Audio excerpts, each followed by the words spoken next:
ಎಲ್ರಿಗೂ ನಮಸ್ಕಾರ. ನೀವು ನೋಡ್ತಾ ಇದ್ದೀರಾ ಸುದ್ದಿ ಸಮಯ ನ್ಯೂಸ್ ಚಾನಲ್. ಇದು ಡೆನ್ ನೆಟ್ವರ್ಕ್. ನಾನು ಮಹರ್ದು ಡಾಕುಳಿಗಿ. ಮತ್ತೆ ಒಂದಿಷ್ಟು ಹೊಸ ಸುದ್ದಿಗಳನ್ನು ತೆಗೆದುಕೊಂಡು ನಾವು ನಿಮ್ಮ ಮುಂದೆ ಬರ್ತಾ ಇದ್ದೀವಿ. ಈ ದಿನದ ಪ್ರಮುಖ ಹೆಡ್ಲೈನ್ಸ್ಗಳನ್ನು ನೋಡ್ಕೊಂಡು ಬರೋಣ. ನಗರದ ಗುದ್ಗೆ ಆಸ್ಪತ್ರೆಯಲ್ಲಿ ಜರುಗಿದ ವಿಶ್ವ ಪಾರ್ಶ್ವವಾಯು ದಿನಾಚರಣೆ, ಉಚಿತ ನರರೋಗಗಳ ತಪಾಸಣೆ ಶಿಬಿರ. ಸುಮಾರು 100 ಜನ ನೋಂದಣಿ ಮಾಡಿಕೊಂಡಿದ್ದಾರೆ. ಮೂಢನಂಬಿಕೆ ಬಿಟ್ಟು ವೈದ್ಯರ ಸಲಹೆಯೊಂದಿಗೆ ಲಕ್ವ ಕಡಿಮೆ ಮಾಡಿಕೊಳ್ಳಿರಿ. ಡಾಕ್ಟರ್ ಪ್ರಶಾಂತ್ ಅಳ್ಳೆ. ನಗರದ ಕರ್ನಾಟಕ ಸಾಹಿತ್ಯ ಸಂಘದಲ್ಲಿ ಜರುಗಿದ ಪ್ರಚಾರೋಪನ್ಯಾಸ ಮಾಲೆ ಕಾರ್ಯಕ್ರಮ, ರಾಷ್ಟ್ರೀಯ ಕನ್ನಡ ಅತ್ಯುನ್ನತ ಅಧ್ಯಯನ ಕೇಂದ್ರ ಹಾಗೂ ಭಾರತೀಯ ಭಾಷಾ ಸಂಸ್ಥಾನ ಮೈಸೂರು ವತಿಯಿಂದ ಜರುಗಿದ ಸಮಾರಂಭ. ಇದೊಂದು ಕೇಂದ್ರ ಸರ್ಕಾರದ ಯೋಜನೆಯಾಗಿದೆ. ಪ್ರೊಫೆಸರ್ ತಳವಾರ್. ಇಂದಿನ ಒಂದಿಷ್ಟು ವಾರ್ತೆಗಳ ವಿವರಗಳನ್ನು ನೋಡ್ಕೊಂಡು ಬರೋಣ. ವಿಶ್ವ ಪಾರ್ಶ್ವವಾಯು ದಿನಾಚರಣೆ ಪ್ರಯುಕ್ತವಾಗಿ ಇಂದು ನಗರದ ಗುದ್ಗೆ ಆಸ್ಪತ್ರೆಯಲ್ಲಿ ಉಚಿತ ನರರೋಗ ತಪಾಸಣೆ ಶಿಬಿರ ಜರುಗಿತು. ಈ ಕುರಿತು ಮಾತನಾಡಿರುವಂತಹ ಗುದ್ಗೆ ಆಸ್ಪತ್ರೆಯ ಖ್ಯಾತ ನರರೋಗ ತಜ್ಞರಾಗಿರುವಂತಹ ಡಾಕ್ಟರ್ ಪ್ರಶಾಂತ್ ಅಳ್ಳೆ ಅವರು ಸುದ್ದಿ ಸಮಯದೊಂದಿಗೆ ಮಾತನಾಡ್ತಾ, ಲಕ್ವ ರೋಗ ಬಂದ ತಕ್ಷಣವೇ 4 ಗಂಟೆಯೊಳಗಾಗಿ ಹತ್ತಿರದ ಆಸ್ಪತ್ರೆಗೆ ಕರೆದುಕೊಂಡು ಹೋಗಿ ಸೂಕ್ತ ಚಿಕಿತ್ಸೆಯನ್ನು ಮಾಡಿಸಬೇಕು. ಅದು ಬಿಟ್ಟು ದಾರ ಹಾಕಿಸ್ತಕ್ಕಂಥದ್ದು, ಖಡ್ಗ ಹಾಕಿಸ್ತಕ್ಕಂಥದ್ದು, ಮಂತ್ರ ತಂತ್ರ ಮಾಟವನ್ನು ಮಾಡಿಸ್ತಕ್ಕಂಥದ್ದು, ಅವ್ರ ಹತ್ರ ಹೋಗಿ ಆ ಮಂತ್ರಗಳನ್ನು ಹಾಕಿಸ್ತಕ್ಕಂಥದ್ದು, ಈ ಎಲ್ಲ ಈ ರೀತಿಯ ಒಂದು ಅಂಧಶ್ರದ್ಧೆ ಮೂಢನಂಬಿಕೆ ಮಾಡೋದ್ರಿಂದ ರೋಗ ಉಲ್ಬಣ ಆಗುತ್ತೆ. ಆ ರೀತಿಯಾಗಿ ಮಾಡಲಾರ್ದೇ ಆಸ್ಪತ್ರೆಗೆ ತಕ್ಷಣವೇ ಭೇಟಿ ಕೊಡಬೇಕು. ಇದೀಗ ಗುದ್ಗೆ ಆಸ್ಪತ್ರೆಯಲ್ಲಿ ಒಂದು ನ್ಯೂರೋಲಜಿಸ್ಟ್ ಅಂದರೆ ನರರೋಗ ತಜ್ಞರಾಗಿ ನಾವು ಸೇವೆಯನ್ನು ಸಲ್ಲಿಸ್ತಾ ಇದ್ದೇವೆ. ದಿನದ 24 ಗಂಟೆಯೂ ಕೂಡ ನಾವು ಸೇವೆಯನ್ನು ಕೊಡ್ತೇವೆ. ಹಾಗಾಗಿ ನಿಮಗೆ ಸಾಧ್ಯ ಆದರೆ ಗುದ್ಗೆ ಆಸ್ಪತ್ರೆಗೆ ಭೇಟಿ ನೀಡಿದಾಗ ನಾವು ಆ ಪಾರ್ಶ್ವವಾಯು ಒಂದು ತಡೆಯುವಂಥ ಪ್ರಯತ್ನವನ್ನು ಮಾಡ್ತೇವೆ. ಇವತ್ತು ನಾಳೆ ಸಾಕಷ್ಟು ಇಂಜೆಕ್ಷನ್ಗಳು ಬಂದಿವೆ, ಟ್ಯಾಬ್ಲೆಟ್ಸ್ಗಳು ಬಂದಿವೆ.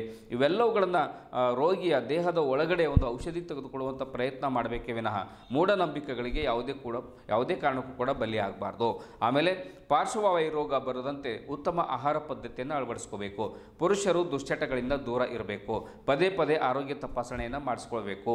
ಇಲ್ಲದೇ ಇದ್ದರೆ ತೊಂದರೆ ಉಂಟಾಗ್ತದೆ. ಇದೀಗ ನನಗೆ ಗುದ್ಗೆ ಆಸ್ಪತ್ರೆ ವ್ಯವಸ್ಥಾಪಕ ನಿರ್ದೇಶಕರಾದ ಡಾಕ್ಟರ್ ಚಂದ್ರಕಾಂತ್ ಗುದ್ಗೆ ಅವರು ಇಲ್ಲಿ ಒಂದು ಸೇವೆಯನ್ನು ಸಲ್ಲಿಸಲಿಕ್ಕೆ ಅವಕಾಶವನ್ನು ಮಾಡಿಕೊಟ್ಟಿದ್ದಾರೆ. ವಿದೇಶದಲ್ಲಿ ಸೇವೆ ಮಾಡಿದರೂ ಕೂಡ, ಬೆಂಗಳೂರಿನಲ್ಲಿ ಸೇವೆ ಮಾಡಿದರೂ ಕೂಡ ಈ ತಾಯ್ನಾಡಿನಲ್ಲಿ ಮಾಡುವಂತಹ ಸೇವೆ ಏನಿದೆಯಲ್ಲ, ಇದು ಬಹಳ ಮನಸ್ಸಿಗೆ ಒಂದು ಆನಂದವನ್ನು ಕೊಡ್ತದೆ ಎನ್ನುವಂಥ ಮಾತನ್ನು ಕೂಡ ಅವರು ಪ್ರಶಾಂತ್ ಅವರು ಹೇಳ್ತಾರೆ. ಆಮೇಲೆ ಒಂದು ಆಸ್ಪತ್ರೆಯ ವ್ಯವಸ್ಥಾಪಕ ನಿರ್ದೇಶಕರಿಗೆ ನಾನು ಕೃತಜ್ಞತೆಗಳನ್ನು ಸೇವೆ ಮಾಡಲಿಕ್ಕೆ ಅವಕಾಶ ಮಾಡಿಕೊಟ್ಟಿದ್ದಕ್ಕಾಗಿ ಕೃತಜ್ಞತೆಯನ್ನು ಸಲ್ಲಿಸ್ತೇನೆ ಎನ್ನುವಂಥ ಮಾತನ್ನು ಕೂಡ ಅವರು ಹೇಳಿದರು.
ನಮಸ್ಕಾರ, ನಾನು ಡಾಕ್ಟರ್ ಪ್ರಶಾಂತ್ ಅಳ್ಳೆ, ನ್ಯೂರೋಸರ್ಜನ್ ಇಲ್ಲಿ ಗುದ್ಗೆ ಹಾಸ್ಪಿಟಲ್ ಬೀದರ್ನಲ್ಲಿ.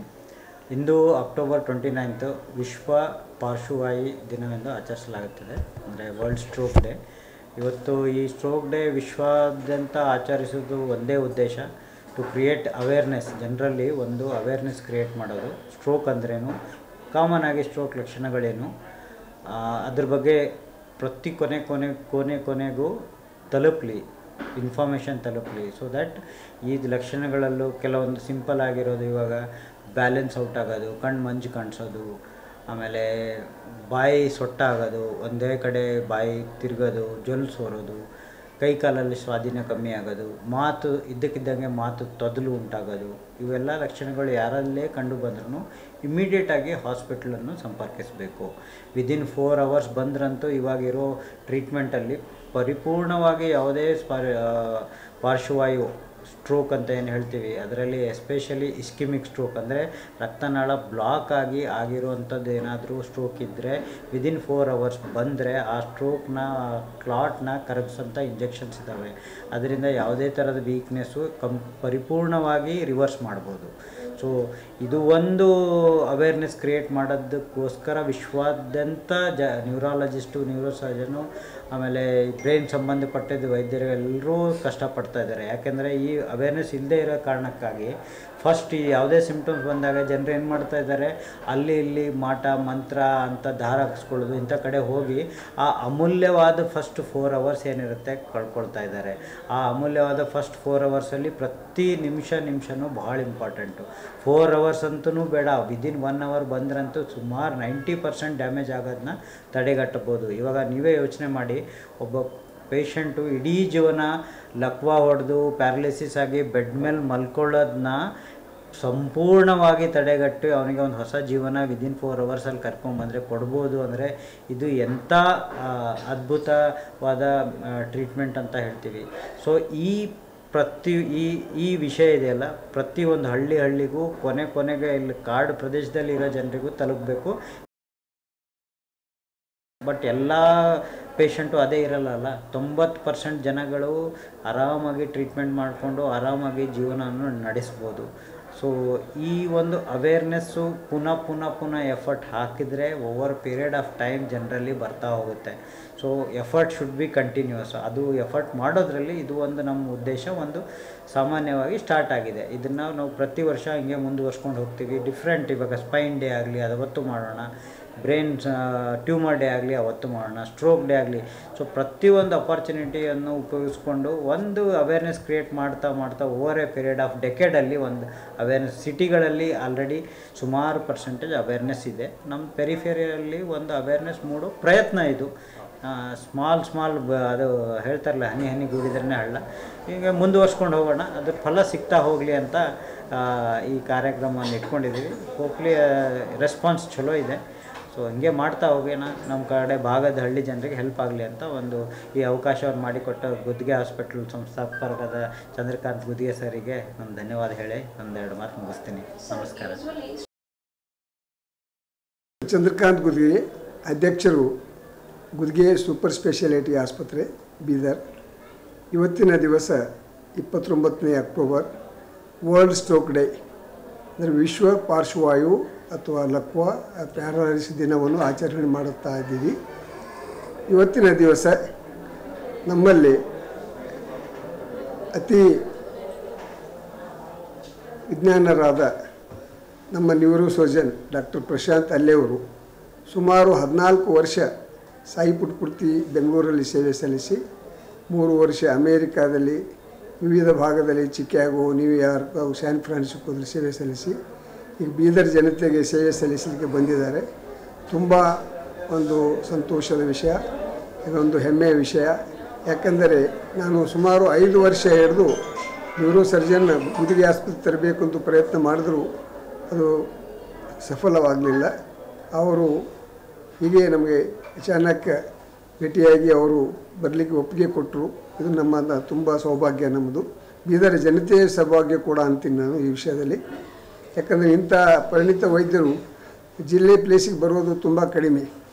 ಬಹಳಷ್ಟು ಜನ ಸಿಟಿದಲ್ಲಿ ಅಲ್ಲೇ ಇರಬೇಕು ಅಂತಾರೆ, ಮಕ್ಕಳ ಎಜುಕೇಷನ್ ಸಲುವಾಗಿ ಅಥವಾ ಅದರ ಸಲುವಾಗಿ ಬೇರೆ ಸಲುವಾಗಿ. ಆದರೆ ಅವರು ಇಲ್ಲಿ ಬೀದರ್ದಲ್ಲಿ ಸೇವೆ ಮಾಡ್ತಿದ್ದಕ್ಕೆ ಮನಸ್ಸು ಧೋರಣೆ ತಟ್ಟಿದ್ದಾರೆ. ಭಾಳ ತುಂಬ ಒಂದು ಸಂತೋಷದ ವಿಷಯ. ಈಗ ನಮಗೆ ಸಾಕಷ್ಟು ವಿಷಯಗಳನ್ನು ಅವರು ಹೇಳಿದ್ದಾರೆ. ನಾನು ಎರಡೇ ಮಾತು ಹೇಳೋಕ್ಕೆ ಇಷ್ಟಪಡ್ತೇನೆ. ನಮ್ಮ ಏನು ಯುದ್ಧ ಇದೆ ಇದು ಮೂಢನಂಬಿಕೆ ವಿರುದ್ಧ ಇದೆ. ಭಾಳಷ್ಟು ಜನ ಲಕ್ವಾ ಪ್ಯಾರಲೈಸಿಸ್ ಅಂದ ತಕ್ಷಣ ದಾರ ಹಾಕೋರಲ್ಲಿ, ಮಂತ್ರ ಹಾಕೋರ ಬಳಿ ಅಥವಾ ಏನರ ಖಡ್ಗ ಹಾಕೋರ ಬಳಿ ತೆಗೆದುಕೊಂಡು ಹೋಗ್ತಾರೆ. ನಾವು ಎಷ್ಟು ಹೇಳಿದ್ರೂ ಕೇಳೋದಿಲ್ಲ. ಅವ್ರದ್ದೇ ಒಂದೇ ಬೇರೆಯೇ ಒಂದು ಕಮ್ಯುನಿಕೇಷನ್ ಇದೆ. ಯಾಕಂದರೆ ಅವರಿಗೇನು ಇದು ಈ ವಿಷಯ ಲಕ್ವಾ ಪ್ಯಾರಲಿಸಿಸ್ ಇಲ್ಲಿ ಈ ಮಾಡರ್ನ್ ಔಷಧದಿಂದ ಆಗಲ್ಲ ಅಂತ ಅವರಿಗೊಂದು ಕಲ್ಪನೆ ಇದೆ. ಅದರ ವಿರುದ್ಧ ನಮ್ಮದು ಇದು ಹೋರಾಟವಿದೆ. ಯಾಕಂದರೆ ಈಗ ಒಂದು ಇಂಥ ಇಂಜೆಕ್ಷನ್ ಬಂದಿವೆ, ನೀವು 4 ತಾಸಲ್ಲಿ ಈ ರೋಗಿಯನ್ನು ಕರ್ಕೊಂಡು ಬಂದರೆ ಅದು ಇಂಜೆಕ್ಷನ್ ಕೊಟ್ಟರೆ 2 ಗಂಟೆದಲ್ಲಿ ನಡೀಲಿಕ್ಕೆ ಸ್ಟಾರ್ಟ್ ಮಾಡ್ತಾನೆ, ಮಾತಾಡ್ಲಿಕ್ಕೆ ಸ್ಟಾರ್ಟ್ ಮಾಡ್ತಾನೆ, ಬ್ಯಾಲೆನ್ಸ್ ಚೆನ್ನಾಗಾಗುತ್ತೆ ಮತ್ತು ಎಲ್ಲ ತೊಂದರೆಗಳು ಕೂಡ ಹೋಗುವ ಸಾಧ್ಯತೆ ಇದೆ. ಸೊ ಅದರ ವಿರುದ್ಧ ನಾವು ಈಗ ಎಲ್ಲ ವೈದ್ಯಕೀಯ ವೃತ್ತಿಯವರು ಇದು ಮೂಢನಂಬಿಕೆ ವಿರುದ್ಧ ಹೋರಾಟವಿದೆ. ಇದು ಮೂಢನಂಬಿಕೆ ಜನರಿಂದ ಹೋಗಬೇಕು, ಜನರು ಆಸ್ಪತ್ರೆಗೆ ಬರಬೇಕು, ಲಭ್ಯವಿರುವ ಚಿಕಿತ್ಸೆ ತಗೊಳ್ಬೇಕು. ಈ ಲಕ್ವಾ, ಪ್ಯಾರಾಲೈಸಿಸ್, ಸ್ಟ್ರೋಕ್ ಏನಿದೆ ಎಮರ್ಜೆನ್ಸಿ ಟ್ರೀಟ್ಮೆಂಟ್ ಅಂತ ತಿಳಿದು ಮಾಡಬೇಕು. ಹೇಗೆ ನಾವು ಈಗ ಹೃದಯಘಾತವಾದರೆ ತಕ್ಷಣ 1 ಅವರ್ ಗೋಲ್ಡನ್ ಅವರ್ ಅಂತ ಕರಿತೀವಿ, ಇದೇ ರೀತಿ ಕೂಡ ಇದರಲ್ಲಿ 4 ಗಂಟೆ ಗೋಲ್ಡನ್ ಅವರ್ ಅಂತ ಕರಿತೀವಿ. ಪ್ರತಿ ನಿಮಿಷ ಪ್ರತಿ ಸೆಕೆಂಡು ಕೌಂಟ್ ಆಗುತ್ತೆ. ಅದಕ್ಕೆ ಎಲ್ಲ ಜನರಲ್ಲಿ ವಿನಂತಿಸಿಕೊಳ್ಳುವುದೇನೆಂದರೆ ಈ ರೀತಿ ಯಾರಾದರೂ ತಮಗೆ ಲಕ್ಷಣ ಕಂಡರೆ ಅರ್ಜೆಂಟಾಗಿ ಯಾವುದಾದ್ರೂ ಆಸ್ಪತ್ರೆಗೆ ಬಂದು ತಾವು ಚಿಕಿತ್ಸೆ ತೆಗೆದುಕೊಳ್ಳಬೇಕು. ವಿಶೇಷವಾಗಿ ನರರೋಗ ತಜ್ಞರು ಇರ್ತಕ್ಕಂಥ ಆಸ್ಪತ್ರೆಯಲ್ಲಿ ವಿಶೇಷ ಚಿಕಿತ್ಸೆ ಸಿಗುತ್ತದೆ. ಎಲ್ಲವಾದರೂ ಕೂಡ ಬೇರೆ ಆಸ್ಪತ್ರೆಗೂ ಕೂಡ ಹೋಗ್ಬೋದು, ತಾವು ಟ್ರೀಟ್ಮೆಂಟ್ ತೊಗೋಬೋದು ಅಂತ ಎಲ್ಲರೂ ಜನರಿಗೆ ಈ ಸಮಯದಲ್ಲಿ ಇದನ್ನು ಕಳಕಳಿಯಿಂದ ಕೇಳುತ್ತಾ ನಾನು 2 ಮಾತನ್ನು ಮುಗಿಸ್ತೀನಿ. ನಮಸ್ಕಾರ. ಜೈ ಹಿಂದ್, ಜೈ ಕರ್ನಾಟಕ. ರಾಷ್ಟ್ರೀಯ ಕನ್ನಡ ಅತ್ಯುನ್ನತ ಅಧ್ಯಯನ ಕೇಂದ್ರ ಹಾಗೂ ಭಾರತೀಯ ಭಾಷಾ ಸಂಸ್ಥಾನ ಮೈಸೂರು, ಕರ್ನಾಟಕ ಸಾಹಿತ್ಯ ಸಂಘ ಹಾಗೂ ಓಂ ಸಿದ್ಧಿವಿನಾಯಕ ಪದವಿ ಕಾಲೇಜು ಬೀದರ್ ವತಿಯಿಂದ ನಗರದ ಕರ್ನಾಟಕ ಸಾಹಿತ್ಯ ಸಂಘದ ಸಭಾಂಗಣದಲ್ಲಿ ಪ್ರಚಾರೋಪನ್ಯಾಸ ಮಾಲೆ ಸಮಾರಂಭವನ್ನು ಏರ್ಪಡಿಸಲಾಗಿತ್ತು. ಕನ್ನಡ ಭಾಷೆ ಮತ್ತು ಸಂಸ್ಕೃತಿಯನ್ನು ಪ್ರಚುರಪಡಿಸುವಂತಹ ಇದೊಂದು ಅದ್ಭುತ ಕಾರ್ಯಕ್ರಮವಾಗಿದೆ. ಇದೊಂದು ಕೇಂದ್ರ ಸರ್ಕಾರದ ಯೋಜನೆಯಾಗಿದ್ದು ಕನ್ನಡ ನಾಡು, ನುಡಿ, ಭಾಷೆ, ಸಂಸ್ಕೃತಿಯನ್ನು ಉಳಿಸಿ ಬೆಳೆಸುವುದು ಈ ಕಾರ್ಯಕ್ರಮದ ಮೂಲ ಉದ್ದೇಶವಾಗಿದೆ ಎಂದು ಮೈಸೂರು ಶಾಸ್ತ್ರೀಯ ಕನ್ನಡ ಅಧ್ಯಯನ ಕೇಂದ್ರದ ಯೋಜನಾ ನಿರ್ದೇಶಕರಾಗಿರುವಂಥ ಪ್ರೊಫೆಸರ್ ಎನ್.ಎಂ. ತಳವಾರ್ ಅವರು ತಮ್ಮ ಪ್ರಾಸ್ತಾವಿಕ ನುಡಿಯಲ್ಲಿ ತಿಳಿಸುತ್ತಾರೆ. ಪ್ರಾಚೀನ ಕನ್ನಡ ಕಾವ್ಯಗಳಲ್ಲಿ ನಾಟಕ ಮತ್ತು ನಾಟಕೀಯತೆ ಕುರಿತು ವಿಶೇಷ ಉಪನ್ಯಾಸ ಕೂಡ ಜರುಗಿತು. ಈ ಉಪನ್ಯಾಸವನ್ನು ಬೆಳಗಾವಿಯ BK ಪದವಿ ಮಹಾವಿದ್ಯಾಲಯದ ಪ್ರಾಧ್ಯಾಪಕರಾಗಿರುವಂಥ ಡಾಕ್ಟರ್ ರಾಮಕೃಷ್ಣ ಮರಾಠೆ ಅವರು ನಡೆಸಿಕೊಟ್ಟರು. ವೇದಿಕೆ ಮೇಲೆ ಅಧ್ಯಕ್ಷತೆಯನ್ನು ಕರ್ನಾಟಕ ಸಾಹಿತ್ಯ ಸಂಘದ ಅಧ್ಯಕ್ಷರಾದ ಪ್ರೊಫೆಸರ್ ಜಗನ್ನಾಥ್ ಹೆಬ್ಬಾಳೆ ವಹಿಸಿದರು. ಅತಿಥಿಗಳಾಗಿ ಓಂ ಸಿದ್ಧಿವಿನಾಯಕ ಪದವಿ ಕಾಲೇಜಿನ ಪ್ರಾಚಾರ್ಯರಾದ ಪ್ರೊಫೆಸರ್ ಸಿದ್ದರಾಮ್ ಬಿಚ್ಕುಂದೆ ವಹಿಸಿದರು. ಗೌರವ ಅತಿಥಿಗಳಾಗಿ ಅಥಣಿಯ ನಿವೃತ್ತ ಪ್ರಾಚಾರ್ಯರಾಗಿರತಕ್ಕಂಥ ಅಣ್ಣಾಸಾಬ್ ಅಡಹಳ್ಳಿಯವರು ಬಂದಿದ್ದರು. ಡಾಕ್ಟರ್ PG ಕೆಂಪಣ್ಣವರ್ ಬೆಳಗಾವಿ, ಕಥೆಗಾರರಾದ ಶಿವಕುಮಾರ್ ನಾಗವರ್, ಡಾಕ್ಟರ್ ಸಣ್ಣ ಪಾಪಯ್ಯ, ಡಾಕ್ಟರ್ ಸುನೀತಾ ಕೂಡ್ಲಿಕರ್, ಕಾರ್ಯದರ್ಶಿಗಳಾಗಿರುವಂಥ ನಿಜಲಿಂಗಪ್ಪ ತಗಾರೆ, ಸಂಯೋಜಕರಾಗಿರುವಂಥ ಡಾಕ್ಟರ್ ರಾಜ್ಕುಮಾರ್ ಹೆಬ್ಬಾಳೆ ಹಾಗೂ ವೈಜಿನಾಥ್ ಪಾಟೀಲ್ ಅವರು ಸೇರಿದಂತೆ ಕಾಲೇಜಿನ ವಿದ್ಯಾರ್ಥಿನಿಯರು ಉಪಸ್ಥಿತರಿದ್ದರು. ಈ ಸಂದರ್ಭದಲ್ಲಿ ಕನ್ನಡ ಭಾಷಾ ಸಂಸ್ಕೃತಿ ಕುರಿತು ವಿಶೇಷ ಉಪನ್ಯಾಸಗಳು ಕೂಡ ಜರುಗಿದವು.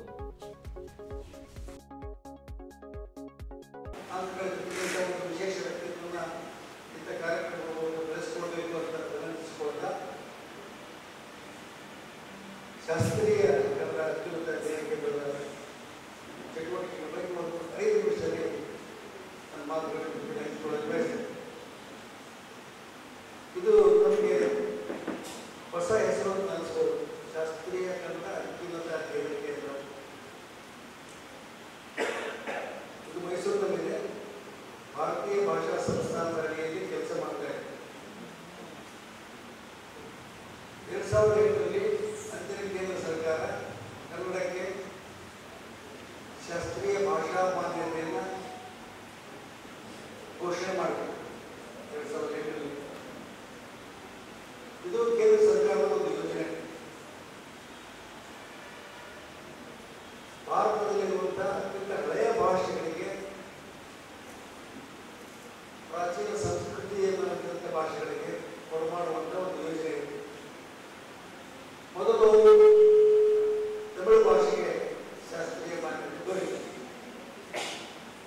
ತಮಿಳಿಗೂ ನಮಗೂ ಸಾಕಷ್ಟು ವ್ಯತ್ಯಾಸ ಇದೆ. ಅವರು ತಮ್ಮ ರಾಜಕೀಯ ಅಜೆಂಡಾದಲ್ಲಿ ತಮಿಳಿಗೆ ಶಾಸ್ತ್ರೀಯ ಮಾನ್ಯತೆ ಕೊಡಬೇಕು ಅಂತೇಳಿ ಪ್ರತಿ ಚುನಾವಣೆಯಲ್ಲಿ ಅದನ್ನ ತಮ್ಮ ಅಜೆಂಡಾಗಿ ಎಲ್ಲ ಪಕ್ಷದವರು ಇಟ್ಕೊಳ್ತಾ ಇದ್ದಾರೆ. ತಮಿಳುನಾಡಿನ ರಾಜಕೀಯ ಇಚ್ಛಾಶಕ್ತಿಯಿಂದ ತಮಿಳು ಭಾಷೆಗೆ ಕೇಂದ್ರ ಸರ್ಕಾರ ಶಾಸ್ತ್ರೀಯ ಮಾನ್ಯತೆಯನ್ನು ಘೋಷಣೆ ಮಾಡಿದ್ದು ಮೊದಲ ಬಾರಿ. ಆಮೇಲೆ ಸಂಸ್ಕೃತ ಬಂತು. ಈ ತಮಿಳು ಬಂದ್ಬಿಟ್ಟು ನಮಗೆ ಹೆಚ್ಚಲಾಯಿತು, ಕನ್ನಡಿಗರಿಗೆ ಹೆಚ್ಚಲಾಯಿತು. ತಮಿಳು ಬಂತಲ್ಲ, ನಮ್ಮದು ಕೂಡ ಅಷ್ಟೇ ಪ್ರಾಚೀನ ಸಂಸ್ಕೃತಿ, ಅಂಥದ್ದೇ ಭಾಷೆ ನಮ್ಗೆ ಯಾಕೆ ಸಿಗ್ಬಾರ್ದು ಅಂತ ಹೇಳಿ ವಾಸ್ತವ ಸಂಖ್ಯೆ ಎಚ್ಚೆತ್ತುಕೊಂಡ್ವಿ. ಎಚ್ಚೆತ್ತುಕೊಂಡು ನಾವು ಕೂಡ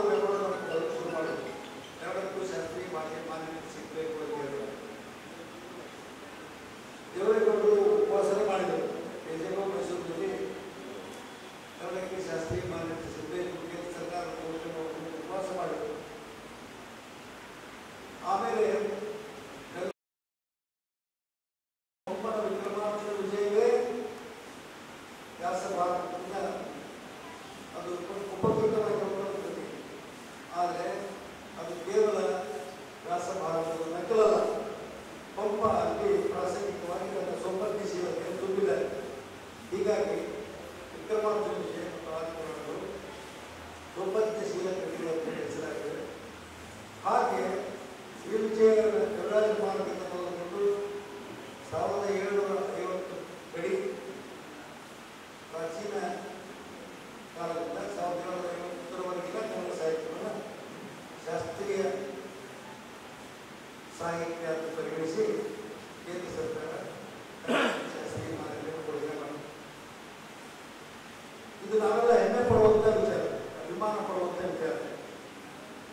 ಮೈಸೂರು ಬೆಂಗಳೂರು ಜನರಿಗೆ ಎಷ್ಟು ಹೇಳಿದ್ರು ರೋಮಾಂಚನ ಆಗಲ್ಲ. ರಾಜಶೇಖರ ರೋಮಾಂಚನ ಆಗ್ಬೋದು ಅಂತ ಅನ್ಕೋತೇವೆ ಈ ವಿಚಾರ. ಕಳೆದ ತಿಂಗಳು ನಾವು ನಾಗ್ಪುರ್ ಹೋಗಿದ್ವಿ. ಇನ್ನೊಂದು ವಿಷಯ ಹೇಳಬೇಕು ನಾನು. ಈಗ ಶಾಸ್ತ್ರೀಯ ಭಾಷೆಗಳು ಒಟ್ಟು 11 ಆಗಿದೆ. ತಮಿಳು ಮತ್ತು ಸಂಸ್ಕೃತ ಆಯಿತು. ಆಮೇಲೆ 2ನೇ ಹಂತದಲ್ಲಿ ಕನ್ನಡ, ತೆಲುಗು, ಮಲಯಾಳಂ, ಒಡಿಯಾ ಈ 4 ಭಾಷೆಗಳಿಗೆ ಕೊಟ್ಟು. 3ನೇ ಹಂತದಲ್ಲಿ ಬೆಂಗಾಳಿ, ಅಸ್ಸಾಮಿ, ಮರಾಠಿ, ಪ್ರಾಕೃತ, ಪಾಣಿಗೆ ಈ ಭಾಷೆ ಕೊಟ್ಟು ಕಳೆದ 24 ಒಟ್ಟು 11 ಭಾಷೆಗಳು ಇವತ್ತು ಭಾರತ ಸರ್ಕಾರದ ಶಾಸ್ತ್ರೀಯ ಮಾನ್ಯತೆ ಪಡ್ಕೊಂಡು ಕಾರ್ಯನಿರ್ವಹಿಸ್ತಾ ಇದ್ದೀವಿ. ನಾವು ನಾಗ್ಪುರ ಹೋದಾಗ ಆಶ್ಚರ್ಯಿಸಿತು. ಇಡೀ ನಾಗ್ಪುರ ಸರ್ಕಾರ ಮರಾಠಿಗೆ ಶಾಸ್ತ್ರೀಯ ಮಾನ್ಯತೆ ಬಂದ ನಿಮಿತ್ತ 1 ವಾರದ ಕಾರ್ಯಕ್ರಮವನ್ನು ಹಾಕಿದ್ರು. ಶಾಸ್ತ್ರೀಯ ಮಾನ್ಯತಾ ಸಪ್ತಾಹ 1 ವಾರದ ಕಾರ್ಯಕ್ರಮ ಮಾಡಲು ಕೋಟಿಗಟ್ಟಲೆ ಖರ್ಚು ಮಾಡಿದ್ರು. ಎಷ್ಟು ಅದ್ದೂರಿಯಾಗಿ ಸಮರ್ಪಕ ಸಕಲದಿಂದ ಮತ್ತು ಆತ್ಮೀಯತೆಯಿಂದ ಕಾರ್ಯಕ್ರಮ ಮಾಡಿದ್ರು ಅಂತಂದ್ರೆ ಅಷ್ಟು ಚೆನ್ನಾಗಿತ್ತು ಕಾರ್ಯಕ್ರಮ.